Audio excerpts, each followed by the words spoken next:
और एक सवाल बड़ा लोग पूछते हैं कि जब प्रोस्टेट ग्लैंड बढ़ जाते हैं तो क्या इसमें आपकी मर्दाना कमज़ोरी जो है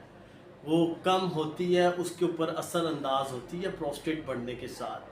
तो मैं आपको ये बताना चाहता हूँ कि बिल्कुल होती है। जिस तरह आप प्रोस्टेट की बीमारी में प्रोस्टेट की बीमारी आगे बढ़ती जाए, ज़ाहिर है जब प्रोस्टेट की बीमारी बढ़ेगी तो आप ना कोई मेडिकेशन तो लेंगे। जब आप डायूरेटिक किस्म की मेडिसिन लेंगे या प्रोस्टेट को मेडिकेशन में क्या होता है कि कुछ मेडिसिन ऐसी होती हैं कि जो प्रोस्टेट को कम करती हैं, लेकिन वो होम्योपैथिक मेडिसिन में जो है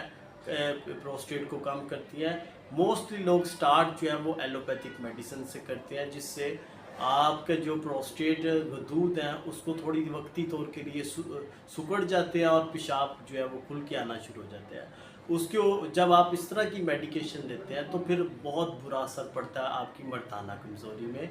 आपकी जो मर्दाना कमज़ोरी है वो डे बाय डे जो है वो कम होना शुरू हो जाती है और फिर एक वक़्त ऐसा आता है कि आपकी जो मर्दाना कमज़ोरी वो बिल्कुल ही डेड हो